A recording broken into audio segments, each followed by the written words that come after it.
благодарен казахскому народу, в первую очередь, также правительству, так как в тяжелые времена, как бы Казахстан раскрытым своим объятиям принял разных этносов, народностей.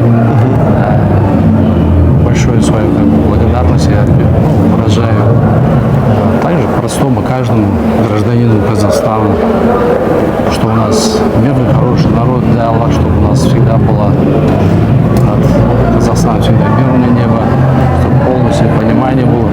Здесь очень много национальностей живет, этносов. У нас всегда идет полное понимание, уважение.